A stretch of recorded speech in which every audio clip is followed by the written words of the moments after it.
నమస్కారం అండి. This is hash tag you. సరదాగా మీతో ఈరోజు మధ్యాహ్నం కబుర్లు చెప్పాలనిపించింది. జగన్మోహన్ రెడ్డి మావిగన్ తర్వాత కొత్త స్లోగన్ మొదలైంది. దాని పేరేంటో తెలుసా?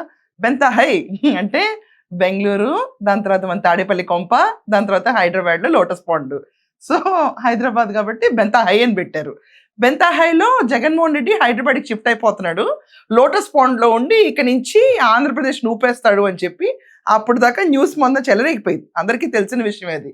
ఇది కాకుండా ఐపాక్ టీంలో ఎవరో ఒక పండితుడు వచ్చి, నాన్న నీ గ్రహాలు ఇక్కడ సెట్ అవ్వట్లేదు, నువ్వు యాక్చువల్లీ హైదరాబాద్కి వెళ్తే అక్కడ నువ్వు తర్వాత కేసీఆర్ తర్వాత కేటీఆర్ జామింగ్ సెషన్స్ పెట్టుకుని, దాని తర్వాత ప్రతిపక్షంలో ఉన్న హోదా ఉన్నాళ్ళు, ప్రతిపక్ష హోదా కూడా లేని నువ్వు ఎలా పదవిలోకి రావచ్చు, రెండు రాష్ట్రాల్లో అటు రేవంత్ని ఇటు సిబిఎన్ని ఎలా దించేయచ్చు అని ప్లానింగ్ చేసుకోవచ్చు, నీ గ్రహాలు అనుకూలంగా నువ్వు అర్జెంటుగా హైలోకి వెళ్ళిపో అని చెప్పి అన్నారు.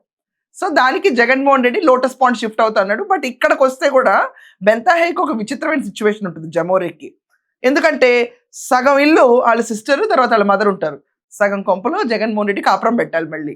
అంటే దీపం వెలిగించారు కదా, ఓకే సరే what ever. So Jaganmohan Reddy అయితే హైదరాబాద్కి షిఫ్ట్ అవుతున్నాడండి. దాంట్లోనే మళ్ళీ కొత్తగా ఏంటంటే, ఇప్పుడు మన ఆంధ్రప్రదేశ్ క్యాపిటల్ మావిగన్ అన్నాడు కదా, ఈ లెక్కన ఈ బెంతా హైలో తిరిగే జమోరేకి అదే క్యాపిటల్ పేరు కూడా పెట్టుకుంటే బాగుంటుంది. ఈ ప్రతిపాదన తీసుకుంటాడో లేదో పక్కన పెట్టండి. బట్ అన్నిటికంటే ఇంపార్టెంట్ న్యూస్ ఏంటంటే, జగన్మోహన్ రెడ్డి అర్జెంటుగా లండన్ వెళ్తున్నాడు. ఈరోజు పులివెందుల్లో డే 3 డే 4 అసలు ఆ పర్యటన ఏంటో నాకు అర్థం కాదు. ఆ పాలాభిషేకాలు దేనికో నాకు అర్థం కాదు. ఎయిటర్ ఏంటి ఒకసారి ఆ పాలాభిషేకాలు.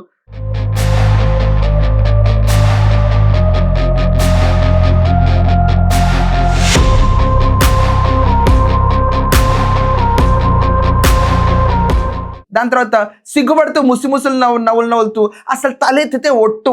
నిద్రపోతున్నాడా, సిగ్గుపడుతున్నాడా, ఏం జరుగుతుంది? నిజంగా చెప్తున్నాను, పెద్ద మనిషి ఫంక్షన్లో అమ్మాయిలు కూర్చుంటారు అలా తలెత్తకుండా. అలా చేయకూడదు జగన్మోహన్ రెడ్డి గారు. ఆశీర్వచనప్పుడు తలెత్తాలి, కొంచెం నమస్కారం పెట్టుకోవాలి, అలా మూమెంట్ ఉండాలి. ఎయిటర్ అది కూడా ఏంటి నేను ఆశీర్వచన విషయాలు.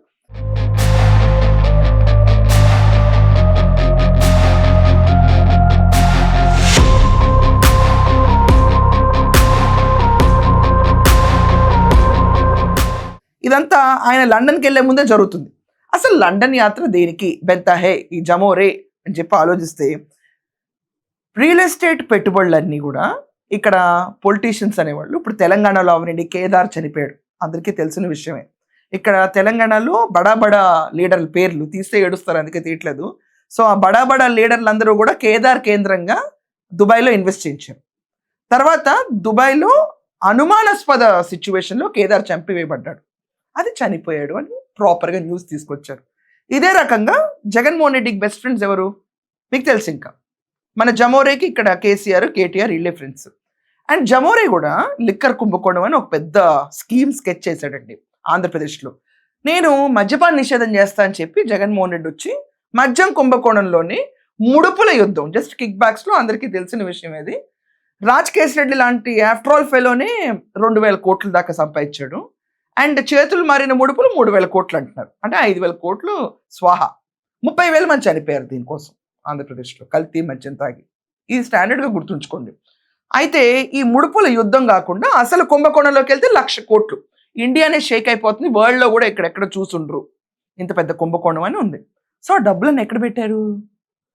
దాంతో తిరుపతి లడ్డు దాంట్లో 254 కోట్ల కుంభకోణం అంటారు, మళ్ళీ అదొకటి. ఇంకా గ్రావెల్ దంచుకోవటం, మేసుకోవటం, పంచుకోవటం, తినుకోవటం, ఇదంతా మాకు రెగ్యులరే. ఇవన్నీ చాలా ఉంటాయి రాష్ట్రంలో, అన్ని తాకట్లు పెట్టి డబ్బులు తెచ్చాడు కదా. సో ఇదంతా దుబాయ్లో ఇన్వెస్ట్మెంట్స్ పెట్టాడు అని చెప్పి గట్టి స్ట్రాంగ్ రూమర్ ఉంది. సో జగన్మోహన్ రెడ్డి దుబాయ్లో ఇన్వెస్ట్మెంట్స్ పెట్టాడు కాబట్టి ఇప్పుడు దుబాయ్ వెరీ అన్రెస్ట్ ప్లేస్ అయింది, రియల్ ఎస్టేట్ డౌన్ అయిపోయింది, అసలు టూరిస్ట్ అనేవాళ్ళు లేరు. సో ఒక అన్సర్టినిటీ దుబాయ్లో ఉన్నప్పుడు అర్జెంటుగా తన బ్యాంక్ వ్యవహారాలు, రియల్ ఎస్టేట్ సెటిల్మెంట్స్ గురించి అర్జెంట్గా హైదరాబాద్ షిఫ్ట్ అయిపోయి, అంటే బెంతా హైలో ఈ క్యాండిడేట్ ఇప్పుడు హైదరాబాద్ షిఫ్ట్ అయిపోయి ఇక్కడి నుంచి అర్జెంటుగా ఇప్పుడు లండన్ వెళ్ళిపోయి, లండన్లో తన దుబాయ్ అకౌంట్ సెటిల్మెంట్ గురించి అర్జెంట్ మీటింగ్ కోసం సిబిఐ కోర్టుకి పర్మిషన్ అడిగి చెక్ వేస్తున్న జగన్మోహన్ రెడ్డి. ఇది ఒక ఇన్వెస్ట్మెంట్ సేఫ్ గార్డ్ మెథడ్. ఇక్కడ దోచుకుంది ఎక్కడో ఒకటి దాచుకోవాలి కదా. ఇది వరకు దోచుకుందంతా పెడితేనే అటాచ్ చేస్తారు. మనం చూసాం 42,000 కోట్లు శ్రీమాన్ జమోరే అకౌంట్స్ అని అటాచ్ చేశారు. దాని ముందు వాళ్ళ పరిస్థితి ఏంటో ఆర్థికంగా రాజశేఖర్ రెడ్డి అందరికీ, ఆయన ముఖ్యమంత్రి కాకముందు ప్రతి ఒక్కరికి తెలుసు, మళ్ళీ నేను స్పెషల్గా చెప్పక్కర్లా, అందరికీ తెలిసిన విషయమే. ఒక్కసారి ముఖ్యమంత్రి అయిన వెంటనే జమోరే is richest man. ED attach చేసిన 42,000 కోట్లు. 10 సంవత్సరాల్లో 1,00,000 కోట్ల ఆస్తి ఎలా సంపాదిస్తారండి? దోచుకో, పంచుకో, తినుకో అన్న తీరి అతను చెప్పే దాని రీతిలోనే వాళ్ళు దోచుకుని, పంచుకుని తినుకున్నారు. ఇంత అపరిమితమైన మేధావి రాష్ట్రాన్ని అప్పుల పాలు చేసి తిరిగి తన 1,00,000 కోట్లు ఎలా సంపాదిస్తాడు చెప్పండి? మేధావితనం ఏం లేదు. ఎక్కడికక్కడ దోచుకోవడం, డెంట్లేయటం, గుంటలు తవ్వటం ఇది అందరికీ తెలిసింది.